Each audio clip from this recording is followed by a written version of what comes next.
Hello everyone, welcome back to the channel. Today we're going to have a bit of discussion video breaking down what we've seen from the Nintendo Direct and also what to expect for the future of the hybrid console.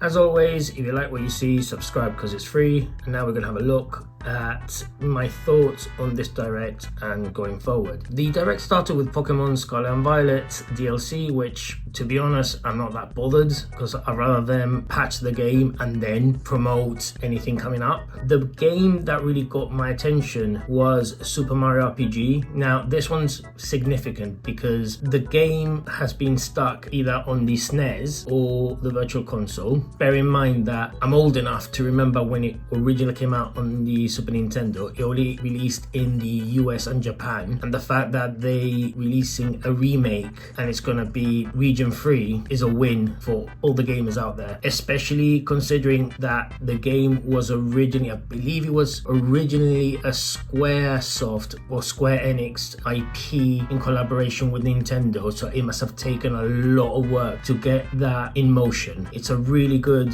release for the hybrid console, and plus in terms of game preservation, yes, it's not the original, but to have a game of that caliber potentially coming out on this platform and physically, you know, it's a well-loved title. I first played it on the Wii console because unfortunately my friend Gideon back in the day, shout out to Gideon if you're watching this, he actually imported a copy of the game, and he did have accessories that you use in order to play region locked games, but the damn thing would not work. And I would spend hours just looking at the box and at the instruction booklet. So yeah, I'm really happy about this one. The fact that they're releasing games were originally on other platforms and are kind of locked on that platform, such as Luigi's Mansions 2 Dark Moon. I think it's a really good step forward, especially because a lot of people are collecting for the 3DS, and at the moment the 3DS is not the cheapest console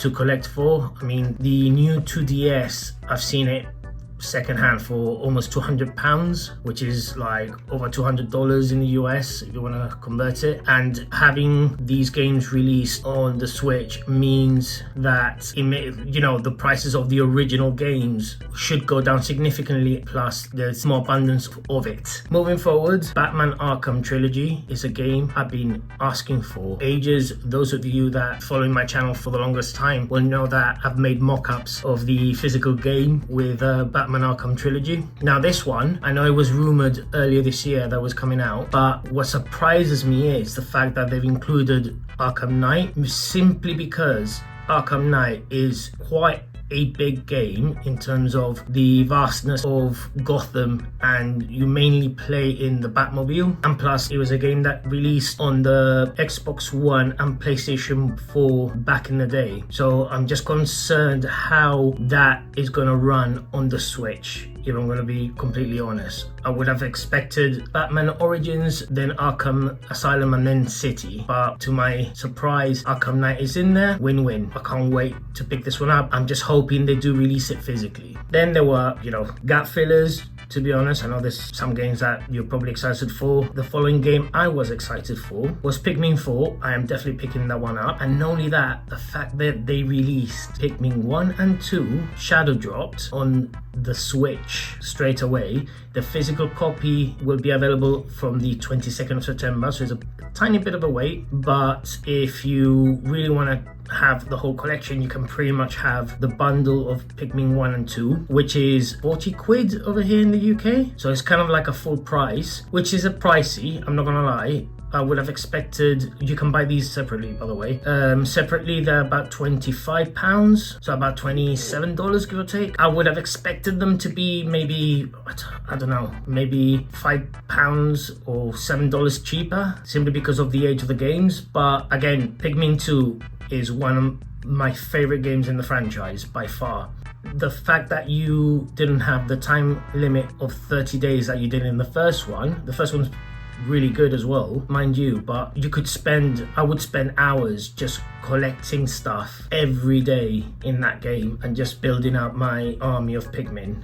So yeah, I'm really looking forward to this one. When it releases physically, I'm very tempted to download the second game, but I'm just gonna wait for the physical in September, and of course Pikmin 4 when it comes out. Metal Gear Solid Master Collection Volume 1. I did not expect this whatsoever, especially because it's got Metal Gear Solid, the second one, Snake Eater as well, and it's got the classic ones. This is phenomenal. The fact that Konami actually printing games again, you know, not just sticking to the pachinko arcade machines, is good news, but the fact that they've taken the Switch into consideration is fantastic. And again, coming back to what I was saying about games being locked to the original consoles, the price for Metal Gear Solid Snake Eater on the 3DS is pretty expensive if you consider how much it is now compared to when it came out. It hasn't really gone down in price. So, and plus, again, you can only play it on that Nintendo console. The fact that it's coming on the Nintendo Switch is a win. And plus, it's a compilation.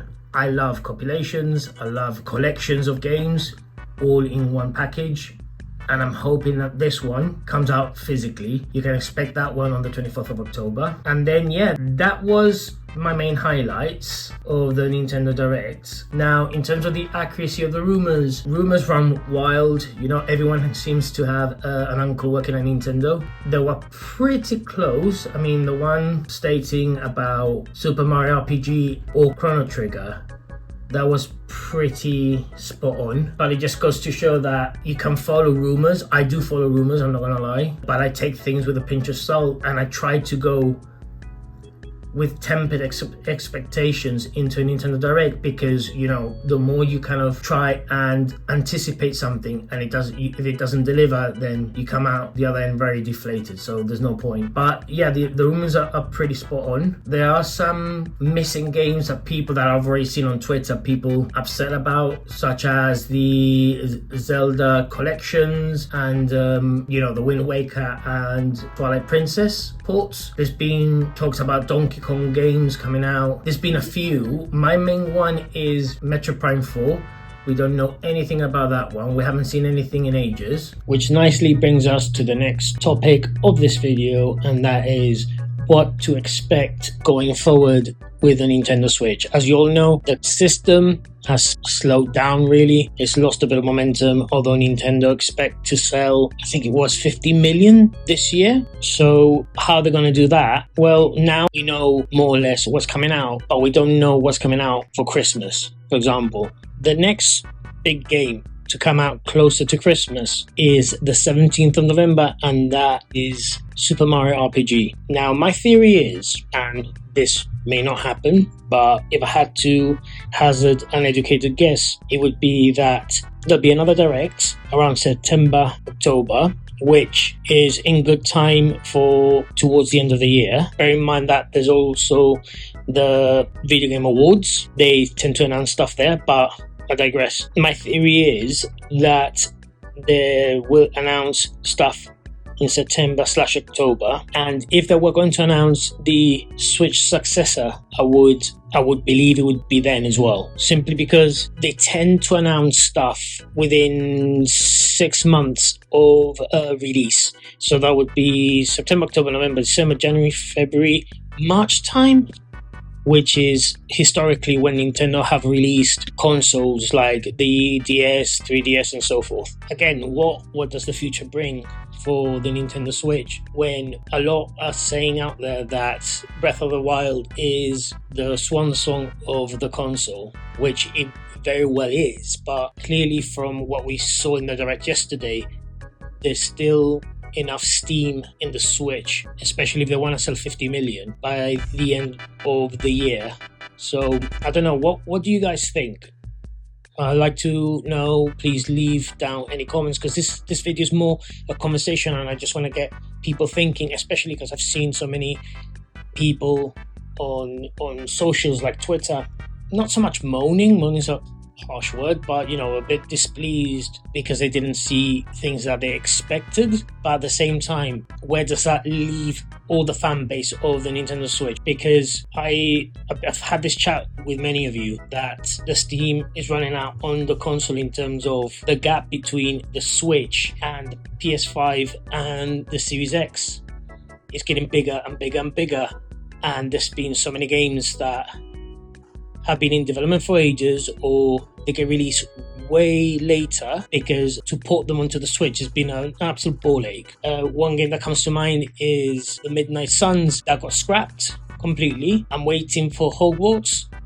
I would not be surprised. I mean, it's been delayed, but I would not be surprised if they scrap that as well altogether. Is it possible that we get an announcement of the Switch 2 or the Switch Pro, whatever you want to call it, and then in that same presentation they announce all these games that can run smoothly onto the successor? What is the likelihood of that to happen? Well, it's slim, but if I had to bet, I think that's probably the best time, simply because in the next Direct, again, September, October time, Nintendo would be announcing more stuff coming out for the following year, for 2024. And say, for example, they open the next Direct with Metroid Prime 4. Firstly, they need to come out and say, look, it's coming out this year, or they have to give us sort of a soft, concrete timescale so we all know, and they need to show us more than just, the logo of the game. But what if they do exactly that, where they open the next Nintendo Direct and that one does have